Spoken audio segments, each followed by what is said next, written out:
Hello, welcome to all. ಎಲ್ಲರಿಗೂ ಸ್ವಾಗತ.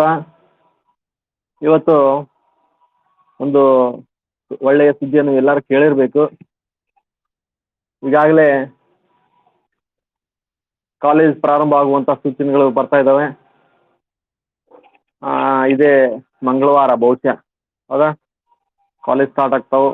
ಅಷ್ಟರಲ್ಲಿ ನೀವೆಲ್ಲರೂ ಕೂಡ ಕೆಲವು ನಿಯಮಗಳನ್ನು ಪಾಲನೆ ಮಾಡಿ ಕಾಲೇಜ್ ಬರಬೇಕಾಗ್ತದೆ. ಗೊತ್ತಿರಬೇಕು, ಈಗಾಗಲೇ ಸೂಚನೆ ಕಳಿಸಿದೆ. ಹಲೋ ಹಲೋ ಹಾಂ, Gurudevi voice ಕೇಳ್ತಿದೆಯಾ? Hello hello Susmita, ಕೇಳ್ತಾ ಇದೆಯಾ ವಾಯ್ಸು? ಹಲೋ, ಒಂದು ನಿಮಿಷ. ಹಾಂ, ಓಕೆ ಓಕೆ. ನೋಡಿರಿ ಎಲ್ಲ ಸೂಚನೆ? ಏನೇನು ಮಾಡ್ಬೇಕು ಹೇಳ್ರಿ? ಹ್ಞೂ ಹಾಂ, ಕೊರೋನಾ ಟೆಸ್ಟ್ ಮಾಡ್ಸ್ಕೊಂಡ್ಬರ್ಬೇಕು. ಹಾಂ, ಆಮೇಲೆ ನಿಮ್ಮ ಪಾಲಕರ ಪರ್ಮಿಷನ್ ತೊಗೊಂಡು ಬರ್ಬೇಕು, ಹೌದಲ್ಲ? ಹಲೋ ಹಾಂ, ಅದನ್ನು ಇದು ಮಾಡಿರಿ. ಓಕೆ.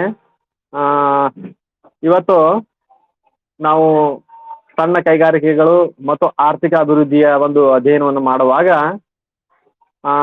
ಈಗ ಏನಪ್ಪ ಅಂತಂದ್ರೆ ಅದರ ಮುಂದುವರೆದ ಭಾಗ 2ನೇ ಚಾಪ್ಟರ್ ಬಂದಿದ್ದೀವಿ ನಾವು. ನಿಮಗೆಲ್ಲ ಈಗಾಗಲೇ ವಿಡಿಯೋ ಮತ್ತು ಕೆಲವಷ್ಟು ಪಿ ಪಿ ಟಿಗಳನ್ನು ನೋಡಿರ್ಬೋದು. ಈ ಡಿಸ್ಟನ್ಸ್ ಎಜುಕೇಷನ್ ನಡೀತಾ ಇದೆ ಇವತ್ತು. ದೂರ ಶಿಕ್ಷಣ, ಹೌದಲ್ಲ? ಇಲ್ಲಿ ನಾನು ಈ ಸಣ್ಣ ಕೈಗಾರಿಕೆಗಳು ರಾಷ್ಟ್ರದ ಅಭಿವೃದ್ಧಿಗೆ ಹೇಗೆ ಪೂರಕವಾಗಿರ್ತಾವು, ಅಲ್ಲಿ ಈ ರಾಷ್ಟ್ರೀಯ ಅಭಿವೃದ್ಧಿ ಅಂದ್ರೆ ಏನು, ಚಿಕ್ಕ ಕೈಗಾರಿಕೆಗಳ ಕೊಡುಗೆ ಏನು, importance, meaning, definitions and economic development aspects were ಡಿಟೇಲ್ಲಿ ಸ್ಪೋಕ್. ಇವತ್ತು ಈ ಆರ್ಥಿಕ ಅಭಿವೃದ್ಧಿಗೆ ಸಣ್ಣ ಕೈಗಾರಿಕೆಗಳು ಯಾವ ರೀತಿಯಾಗಿ ಪೂರಕ ಆಗ್ತಿರೋ ಅನ್ನೋದನ್ನ ಫಸ್ಟ್ನೇ ಚಾಪ್ಟರ್ ನೋಡಿದ್ದೀವಿ. ಆ ಎಲ್ಲ ಅಂಶಗಳನ್ನು ನೀವು ಸವಿಸ್ತಾರವಾಗಿ ನೋಟ್ಸ್ ಮಾಡ್ಕೊಂಡಿದ್ರೆ ಒಳ್ಳೆಯದು. ಈಗ 2ನೇ ಒಂದು ಚಾಪ್ಟರ್ನ ನಾವು ಕಳೆದ ಅವಧಿಯೊಳಗೆ ಸ್ಟಾರ್ಟ್ ಮಾಡಿದ್ವಿ. ಅದು ಸ್ಟಾರ್ಟಿಂಗ್ ಎ ನ್ಯೂ ಬಿಸ್ನೆಸ್.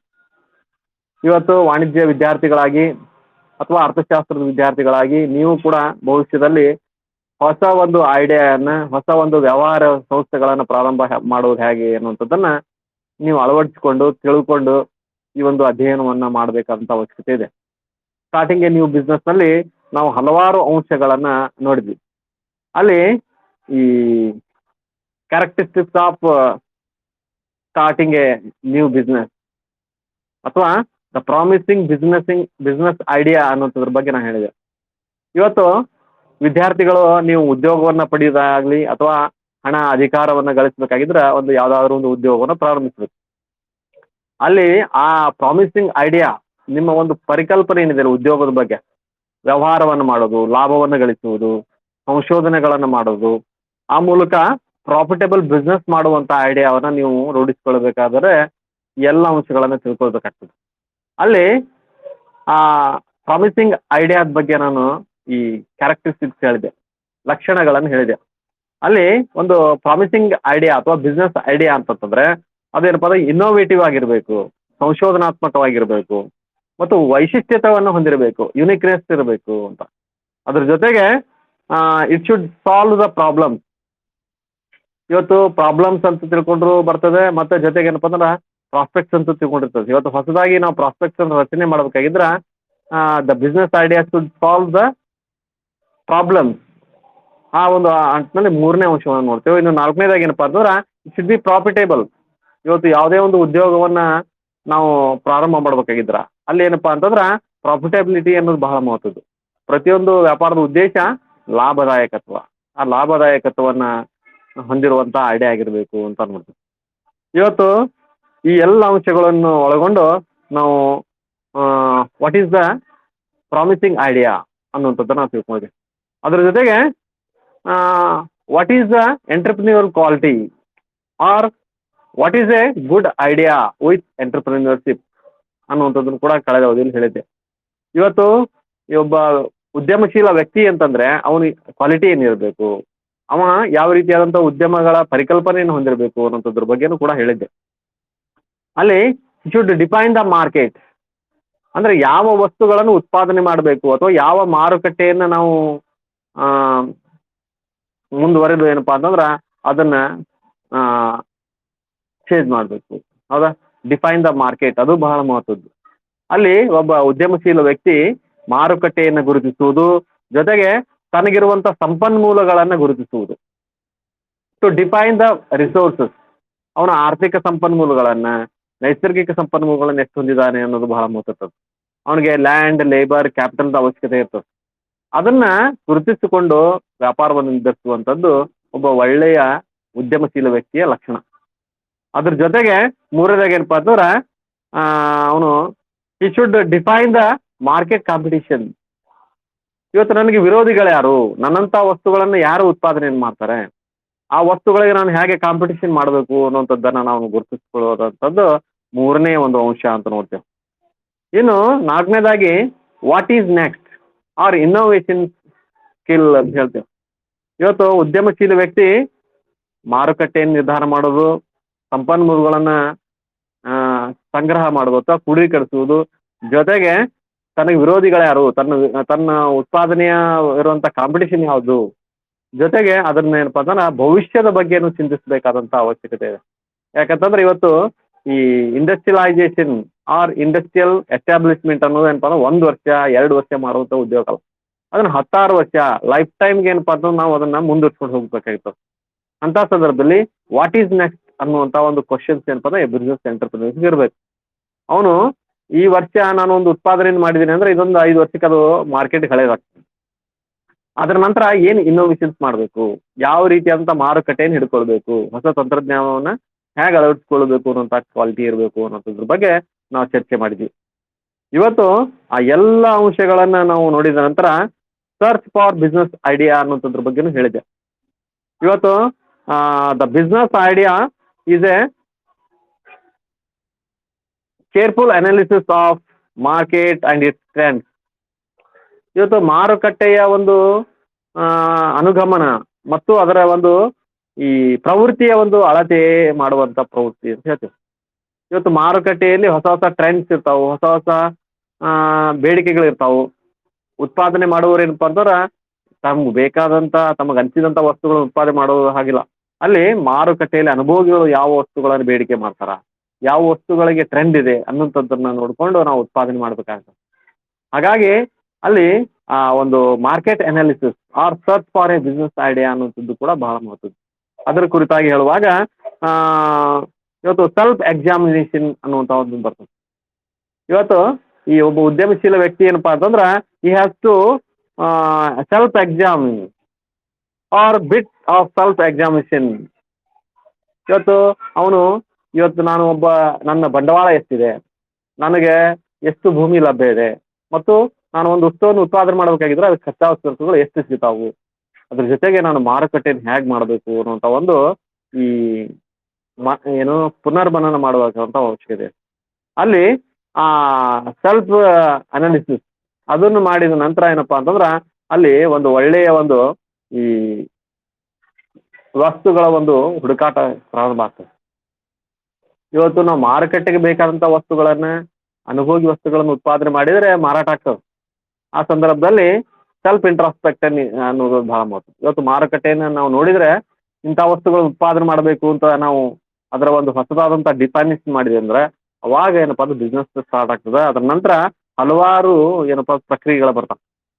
ಇವತ್ತು ಸರ್ಚ್ ಫಾರ್ ಬಿಸ್ನೆಸ್ ಐಡಿಯಾ, ಇವತ್ತು ನಾವೇನಪ್ಪ ಅಂದ್ರೆ ನೀವು ನಾಳೆ BCom ಮುಗಿದ್ಮೇಲೆ ಒಬ್ಬ ಉದ್ಯೋಗಿಗಳಾದ್ರೆ ಒಳ್ಳೇದು, ಇಲ್ಲ ಅಂತಂದ್ರೆ ನೀವು ಸೆಲ್ಫ್ ಎಂಪ್ಲಾಯ್ಮೆಂಟ್ ಮಾಡ್ಬೇಕಾಗ್ತದೆ. ಆ ಸಂದರ್ಭದಲ್ಲಿ ಏನಾದರೂ ಒಂದು ಉದ್ಯೋಗವನ್ನು ಮಾಡ್ಬೇಕಾದ್ರೆ, ಪ್ರಾಡಕ್ಟ್ ತಯಾರು ಮಾಡ್ಬೇಕಾದ್ರೆ, ಒಂದು ಫರ್ಮ್ ಅನ್ನ ಸ್ಥಾಪನೆ ಮಾಡಬೇಕಾಗಿದ್ರ you should have some idea about that. So you should start with searching. ಆ ಸಂದರ್ಭದಲ್ಲಿ ನೀವು ಏನು ಉತ್ಪಾದನೆ ಮಾಡಬೇಕು, ಯಾವ ಬಿಸ್ನೆಸ್ ಮಾಡಬೇಕು, ಏನು ಸರ್ವಿಸ್ ಪ್ರೊಡಕ್ಷನ್ ಮಾಡಬೇಕು, ಕಮಾಡಿಟಿ ಪ್ರೊಡಕ್ಷನ್ ಮಾಡಬೇಕು, ಅಥವಾ ಏನಾದರೂ ಕಾಮರ್ಸ್ ಟ್ರೇಡ್ ವ್ಯಾಪಾರ ಮಾಡಬೇಕು ಅಂತ ನೋಡ್ಬೇಕು. ಅಂತ ಸಂದರ್ಭದಲ್ಲಿ ಈ ಸ್ಟಾರ್ಟಿಂಗ್ ಪಾರ್ಟ್ ಏನಪ್ಪಾ ಅಂತಂದ್ರೆ ಸರ್ಚ್ ದ ಬಿಸ್ನೆಸ್ ಐಡಿಯಾ. ಅಲ್ಲಿ ಸೆಲ್ಫ್ ಇಂಟ್ರಾಸ್ಪೆಕ್ಟಿವ್ ಮಾಡಬೇಕು. ಅದರ ನಂತರ review of my own need. ಇವತ್ತು ನನಗಿರುವಂಥ ಸಂಪನ್ಮೂಲಗಳ ಒಂದು ಅಧ್ಯಯನದ ಜೊತೆಗೆ ನಾವೇನು ಮಾಡಬೇಕಪ್ಪ ಅಂತಂದ್ರೆ ನನ್ನ ಅವಶ್ಯಕತೆ ಏನು, ನನ್ನ ಗುರಿ ಏನು ಅನ್ನುವಂಥದ್ದನ್ನು ಕೂಡ ನೋಡ್ಬೇಕು. ಇವತ್ತು ನನ್ನ ಹತ್ರ 1 ಲಕ್ಷ ರೂಪಾಯಿ ಬಂಡವಾಳ ಇದೆ. ಅದನ್ನ ನಾವೇನಪ್ಪ ಅಂದ್ರೆ 1 ಕೋಟಿ ರೂಪಾಯಿ ಆ, ಏನು ಲಾಭವನ್ನು ನಿರೀಕ್ಷಿಸುವ ಹಾಗಿಲ್ಲ. ಅಲ್ಲೇನಪ್ಪ ಅಂದ್ರೆ 1 ಲಕ್ಷ ರೂಪಾಯಿ ಇದೆ ಅಂದ್ರೆ ನಾವು ಇಂತಿಷ್ಟೇ ಉತ್ಪಾದನೆ ಮಾಡಬೇಕು, ಇಂತಿಷ್ಟೇ ಏನಪ್ಪಾ ಅಂತಂದ್ರೆ ನಮ್ಮ ಬೇಡಿಕೆಗಳನ್ನು ಈಡೇರಿಸ್ಕೋಬಹುದು. ನಾವು ಇಷ್ಟು ವಸ್ತುಗಳನ್ನು ಉತ್ಪಾದನೆ ಮಾಡಿ ಒಂದು ವರ್ಷಕ್ಕೆ ಇರ್ಬೋದು 1 ಲಕ್ಷ ರೂಪಾಯಿ ನಾವು ಗಳಿಸ್ಬೋದು. ಅದನ್ನ ನಾವು ಗುರುತಿಸ್ಕೊಳ್ಬೇಕು. ಅದು ಎರಡನೇ ಪಾಯಿಂಟ್ ಬರ್ತದೆ.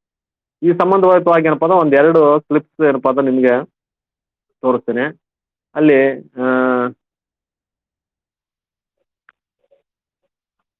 ಒಂದು ನಿಮಿಷ. ಹಲೋ.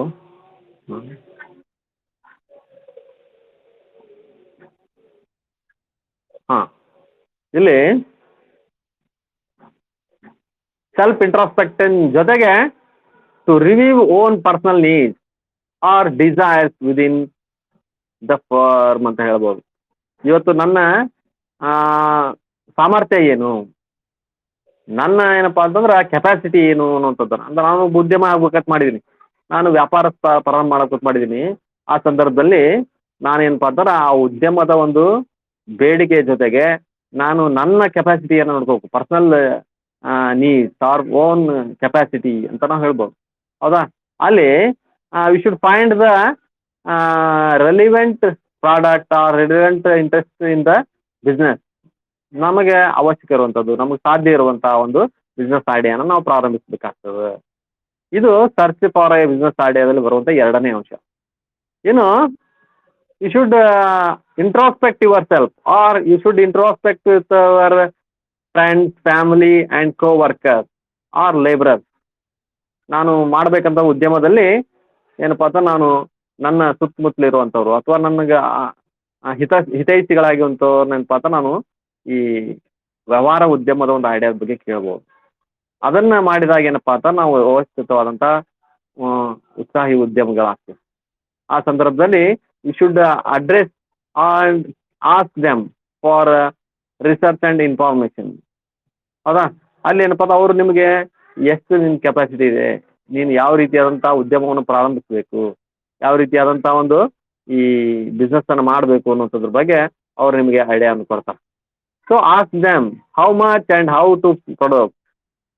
ಅದು ಏನಪ್ಪ ಅಂತ ನಾನು ನಿಮಗೆ they give many ideas you can generate. ಹೌದಾ? ನೀವು ಹಲವಾರು ಏನಪ್ಪ ಅಂತಂದ್ರೆ ಉದ್ಯಮಗಳನ್ನು ಮಾಡಲಿಕ್ಕೆ ಐಡಿಯಾವನ್ನು ಕೊಡ್ತಾರೆ ಅವರು. ಅದು ಸರ್ಚ್ ಫಾರ್ ಬಿಸ್ನೆಸ್ ಐಡಿಯಾದಲ್ಲಿ ಬರ್ತದೆ.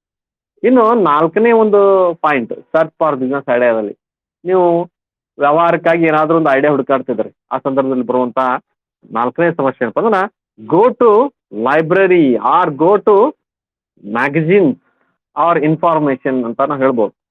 ಇವತ್ತು ಪೂರಕವಾದಂಥ ಮಾಹಿತಿ ನಿಮಗಿತ್ತಪ್ಪ ಅಂತಂದ್ರೆ ನೀವು ಬೇಕಾದಂಥ ವ್ಯವಸ್ಥಿತ ಉದ್ಯಮವನ್ನು ಮಾಡ್ಬೋದು, ಯಶಸ್ಸನ್ನು ಗಳಿಸ್ಬೋದು. ಆ ಸಂದರ್ಭದಲ್ಲಿ ಏನಪ್ಪ ಓದುವುದು, ಸರ್ಚ್ ಮಾಡೋದು, ಆಮೇಲೆ ಏನಪ್ಪ ಅಂತಂದ್ರೆ to focus on your need based and trend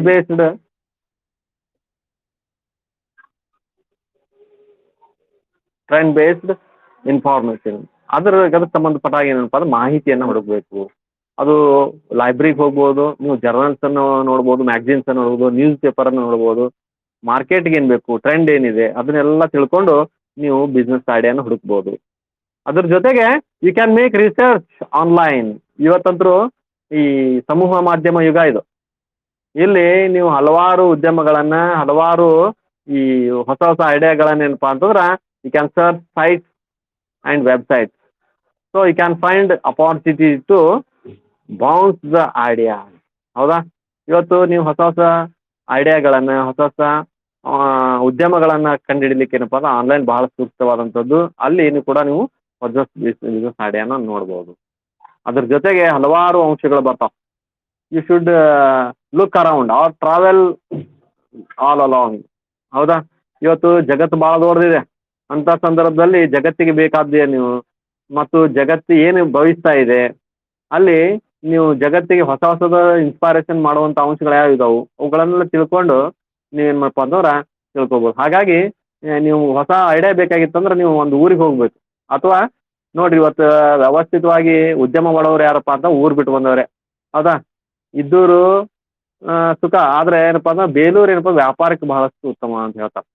ಹೌದಾ? ಅಂಥ ಸಂದರ್ಭದಲ್ಲಿ ಏನಪ್ಪ ಅಂದ್ರೆ ನೀವು ಹೊಸ ಬಿಸ್ನೆಸ್ ಐಡಿಯಾಗೋಸ್ಕರ ನೀವು ಒಂದು ಯಾವುದಾದ್ರು ಒಂದು ಪ್ಲೇಸಿಗೆ ಹೋದ್ರಪ್ಪ ಅಂತಂದ್ರೆ, are you look around your places, you have to get ideas. ಹೌದಾ? So what is the market, what to produce, what is the consumer demand, ಇವೆಲ್ಲ ಅಂಶಗಳು ನಿಮ್ಗೆ ಗೊತ್ತಾಗ್ತವೆ. ಯಾಕಂದ್ರೆ ಬೇರೆ ಬೇರೆ ಜನ ಬೇರೆ ಬೇರೆ ರೀತಿಯಾದಂಥ ಬೇಡಿಕೆಗಳು ಇರ್ತಾವೆ. ಒಂದು ಊರಿಗೆ ಹೋದ್ರಪ್ಪ ಅಂತಂದ್ರೆ ಅಲ್ಲಿ ಎಲ್ಲ ಮಾರ್ಕೆಟಿಗೆ ನಿಮಗೆ ಗಮನ ಬರ್ತದೆ, ನೀವು ಒಂದು ವ್ಯಾಪಾರ ಮಾಡ್ಬೇಕಂದ್ರೆ. ಅದರ ಒಂದು ಅಂಶದಲ್ಲಿ ಏನಪ್ಪ ಅಂದ್ರೆ ನಾವು ಈ to travel is the very best option for search for idea. ಹೌದಾ? ಒಂದು ಪ್ರವಾಸ ಮಾಡ್ಬೇಕಂತ ಹೇಳ್ತಾರೆ, ದೇಶ ನೋಡ್ಬೇಕಂತ, ಕೋಶ ಓದ್ಬೇಕಂತ.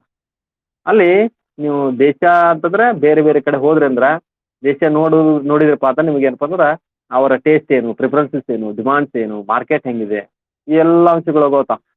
So you can get commercialised options. ಹೌದಾ? ಆ ಒಂದು ಅಂಶವನ್ನು ನೀವು ತಿಳ್ಕೊಬೇಕು. ಇನ್ನು ಏಳನೇದಾಗಿ ಇನ್ ಸರ್ಚ್ ಆಫ್ ಬಿಸ್ನೆಸ್ ಸಂದರ್ಭದಲ್ಲಿ ಟು ಮೀಟ್ ನ್ಯೂ ಪೀಪಲ್. ಓ ನೋಡ್ರಿ, ಇದು ಬಹಳ ಮಹತ್ವ ಇದೆ. ಹೌದಾ? ನಿಮಗೇನಪ್ಪ ಅಂತಂದ್ರೆ ಹೊಸ ಹೊಸ ಬಿಸ್ನೆಸ್ ವ್ಯಕ್ತಿಗಳನ್ನು, ಹೊಸ ಹೊಸ ಬಿಸ್ನೆಸ್ ಟೈಕೂನ್ಸ್ಗಳನ್ನು ಅಥವಾ ಸಾಹಿತಿಗಳನ್ನು ಕೊಡಿದ್ರು ಅವರು ಒಂದು ಐಡಿಯಾ ಕೊಡ್ತಿರ್ತಾರೆ. ಅಂಥ ಸಂದರ್ಭದಲ್ಲಿ should go out and meet new person. ಅಲ್ಲಿ ಆ ಎಲ್ಲ ಒಂದು ವ್ಯಕ್ತಿಗಳ ಒಂದು ಸಂಪರ್ಕ ನಿಮಗೇನಪ್ಪ ಅಂತಂದ್ರೆ ಬಹಳಷ್ಟು ಐಡಿಯಾಗಳನ್ನು ಕೊಡ್ತದೆ. ಇವತ್ತು ಸಜ್ಜನರ ಸಂಘ ಹೆಜ್ಜೆಯನ್ನು ಸವದೆ ಅಂತ ಅಂದ್ರೆ ಅವರು ಸಾಹಿತ್ಯನೂ ಇರ್ತದೆ ಮತ್ತು ನಿಮ್ಮ ಕಮರ್ಷಿಯಲ್ ಕೂಡ ಏನಪ್ಪ ಅಂದ್ರೆ ಕೆಲವೊಂದು ಸಜೆಷನ್ಸ್ಗಳನ್ನು ಏನಪ್ಪ ಅಂದ್ರೆ ಬ್ರೈನ್ ಸ್ಟಾರ್ಮಿಂಗ್ ಐಡಿಯಾಗಳನ್ನು ಕೊಡ್ತಿರ್ತಾರೆ. ಇವತ್ತು ಚಿತ್ತ ಶೋಧಿಸುವಂಥ ವಿಷಯಗಳು. ಇವತ್ತೇನಪ್ಪ ಅಂದ್ರೆ ವ್ಯವಹಾರ ಮಾಡೋದು ಮುಖ್ಯ ಅಲ್ಲ, ಆದರೆ ಹೇಗೆ ಮಾಡ್ತೀವಿ ಅನ್ನೋದು ಬಹಳ ಮುಖ್ಯ ಇರ್ತದೆ. ಇವತ್ತು ನಾಳೆ ನೀವು ವ್ಯವಹಾರಸ್ಥರಾಗುವಾಗ ಅಥವಾ ಯಾವುದಾದ್ರು ಬಿಸ್ನೆಸ್ ಐಡಿಯಾ ಮಾಡುವಾಗ ಏನಪ್ಪ ಅಂತಂದ್ರೆ ಇಲ್ಲಿ ನೀವೇನಪ್ಪ ಅಂತಂದ್ರೆ ಈ ಎಲ್ಲ ಅಂಶಗಳನ್ನು ತಿಳ್ಕೊಂಡು ನೀವು ಇದು ಮಾಡಿದಾಗ ಏನಪ್ಪ ತಿಳ್ಕೊಂಡಾಗ ನೀವು ಈ ಒಂದು ವ್ಯಾವಹಾರಿಕದ ಒಂದು ಇದು ಗೊತ್ತಾಗ್ತದೆ. ಹೌದಾ? ಈ ಎಲ್ಲ ಅಂಶಗಳನ್ನು ನೀವು ತಿಳ್ಕೋಬೇಕು. ಆ ಮೂಲಕ ಏನಪ್ಪ ಅಂದ್ರೆ ವ್ಯವಹಾರದ ಒಂದು ಅದೇ ಭವಿಷ್ಯದಲ್ಲಿ ಏನಪ್ಪ ಅಂತಂದ್ರೆ ಯಶಸ್ವಿ ಉದ್ಯಮದಾರ ಆಗಲಿಕ್ಕೂ ಕೂಡ ಉಪಯುಕ್ತ ಆಗುವಂಥ ವಿಷಯ ಇದೆ.